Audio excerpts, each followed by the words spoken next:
Señal directa.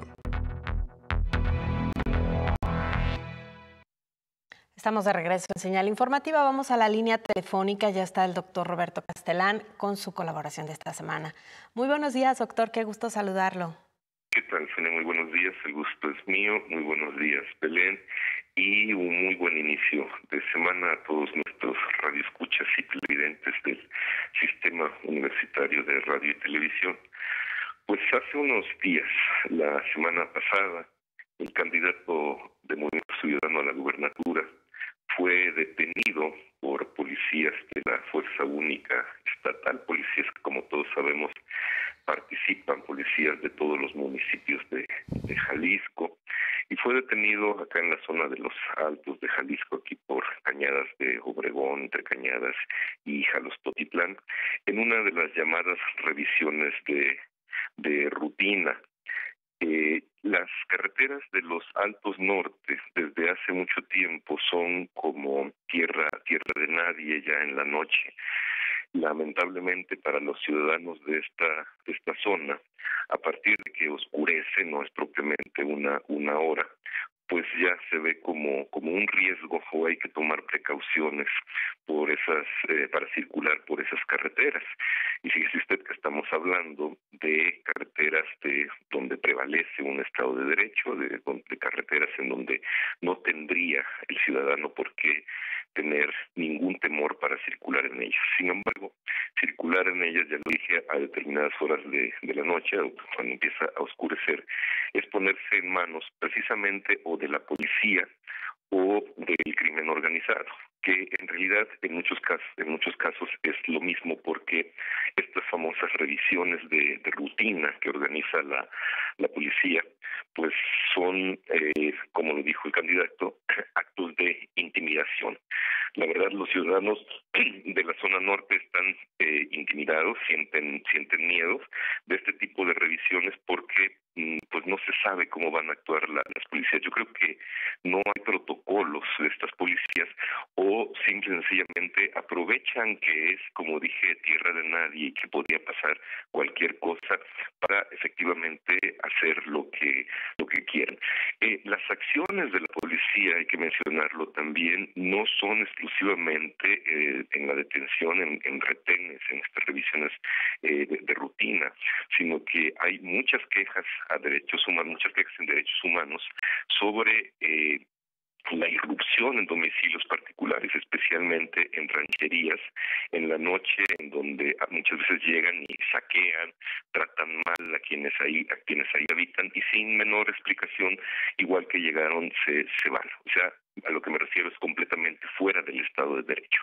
Las otras revisiones de rutina las hacen los llamados halcones al servicio del crimen organizado. Los halcones al servicio del crimen organizado normalmente se ponen en toda la carretera, traen unidades volantes que circulan también, sean motocicletas, camionetas o cualquier tipo de vehículos.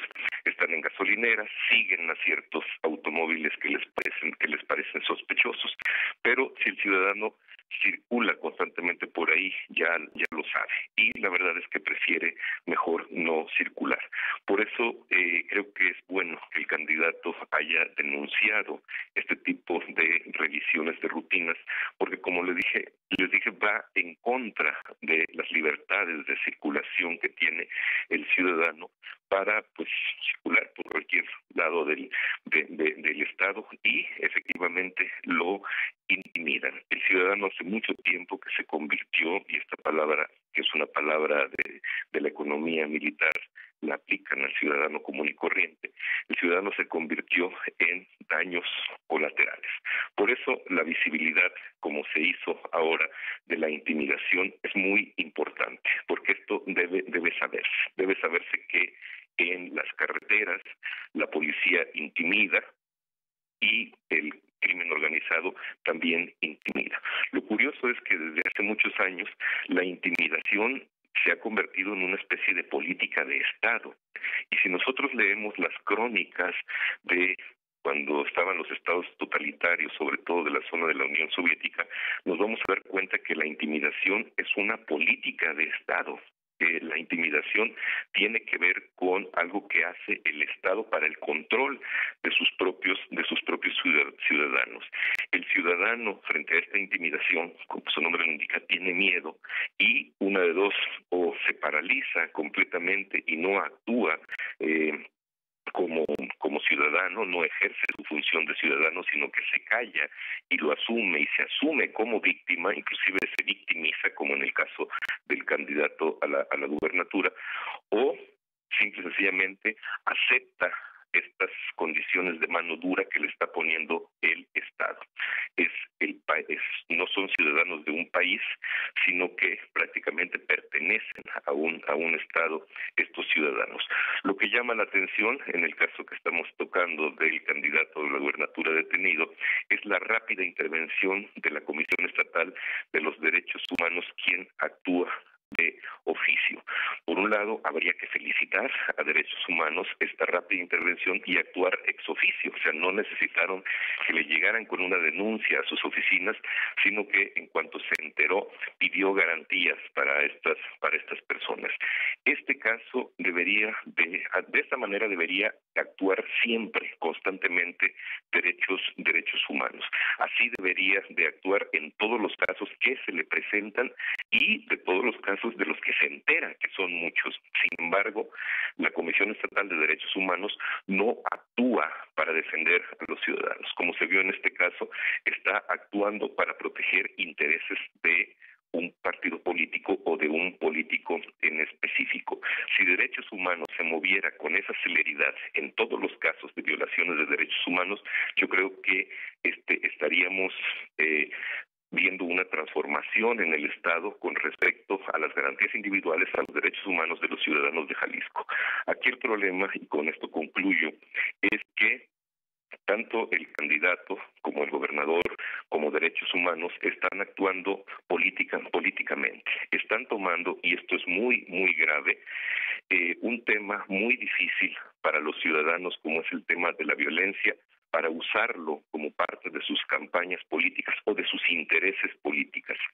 Yo creo que la politización del horror, politizar la tragedia de miles de ciudadanos, indica un nivel de política que se hace en México pues muy bajo, muy elemental, porque yo siento que el problema de la seguridad es un problema que es es un problema de seres humanos. Tenemos a miles y miles de ciudadanos jaliscienses paralizados por el miedo, viviendo el horror cotidiano, como lo dije, sufriendo estas revisiones de rutina, sufriendo el acoso, el asedio del crimen organizado todos los días en las carreteras, en sus bienes, en sus personas, en sus familiares, en sus colonias, para que de repente este tema sea utilizado por personas y por instituciones de una manera política. Esto lamentablemente es hacer política sin ética, es hacer una política completamente ajena a la moral y estar única y exclusivamente atento a los intereses y a las ambiciones partidistas. Ojalá que tanto los candidatos como el gobernador del estado, quien a estas alturas de su gobierno no ha hecho nada por los derechos humanos, y la Comisión Estatal de Derechos Humanos tomen precisamente esta intimidación que hizo visible el candidato para que se pongan a trabajar de veras, de lleno por los derechos humanos sin politizarlo. Politizar el horror, politizar la tragedia de miles de mexicanos es un acto vil de política. Ese es mi comentario para el día de hoy. Claro, pero por cómo arrancaron esta etapa de precampañas, doctor, vemos que no se van a resistir a la tentación. Un tema que lastima tanto a los mexicanos y que vemos a los actores políticos muy dispuestos a querer jugar con él, ¿no? El problema es que los ciudadanos ya nos acostumbramos, por eso lo mencionaba, estamos como paralizados o aceptamos estas políticas de intimidación. Entonces se está jugando con ellas. Todos sabemos que circular en una carretera a esa hora nos va a parar el crimen organizado o nos va a parar la fuerza única. Y a lo mejor A lo mejor la fuerza única no tiene relación con el crimen organizado, pero a lo mejor bajo otras circunstancias es muy posible que hasta operen como halcones, porque se han dado casos de instituciones al servicio del Estado que también trabajan para el crimen organizado. Pero en estos casos el ciudadano está paralizado y por eso lo ve como muy normal, como muy natural. Pero yo creo que nosotros como ciudadanos tendríamos que rechazar la utilización política del horror que estamos viviendo, de la tragedia que están viviendo todas las familias. Igual en el caso de desaparecidos, igual en el caso de feminicidios, porque ver metido en el discurso de estos políticos feminicidios y todo ese tipo de cosas suena muy falso, la verdad. Claro. Y la otra parte, escuchamos hace unos momentos una declaración de Guadalupe Ramos con respecto a cómo coincide el aumento en los feminicidios en los años electorales, porque de alguna manera se olvidan un poco las tareas de algunas instituciones. Hace unos días también el presidente de la Federación de Estudiantes Universitarios, Jesús Medina, señalaba que mucho del trabajo que se había avanzado con respecto a la seguridad en torno a los planteles de la Universidad de Guadalajara, pues se había quedado en el tintero porque los dos titulares principales de corporaciones de seguridad, que son el de la Fiscalía, se había ido de precandidato y el de Guadalajara se había regresado al Congreso. ¿Cómo se debilitan las instituciones, además, en épocas electorales? Sí, eso es lo más grave, que las elecciones en estos casos están funcionando como distractores de los problemas reales. O sea, las elecciones pasan a convertirse como lo más importante que puede sucederle al país, incluyendo la enorme cantidad de dinero que nunca se va a destinar para los derechos humanos, y desplazan el interés de los mismos ciudadanos a problemas realmente serios, como es precisamente los feminicidios y la seguridad de los ciudadanos. Por eso yo insisto en que los ciudadanos seríamos los que tendríamos que poner la agenda de estos grupos políticos, porque de los grupos políticos no vamos a esperar otra cosa, sea el grupo político del que se trate. Ellos están metidos en esta dinámica de ganar elecciones, y para ganar elecciones van a recurrir a lo que sea necesario para poder hacerlo, incluyendo también, y ese es un elemento que no se ha tocado mucho, incluyendo también sus relaciones con el narcotráfico en México. La variable narcotráfico y elecciones no se ha analizado a fondo en esta etapa. En particular al financiamiento, aunque digan que no existe, ¿no? Por supuesto, al financiamiento y a las condiciones que pone el narcotráfico, inclusive, por ejemplo, de circulación en algunas carreteras del Estado, como es el caso de los Altos Norte. Claro. Doctor, muchísimas gracias. Un placer escucharlo y ojalá que el ciudadano esté atento y no permita que un tema tan delicado y que tanto daño nos ha hecho sea utilizado como un juego más en estas campañas, ¿no? Así es, Sonia. Muchísimas gracias. Un abrazo. Muchas gracias.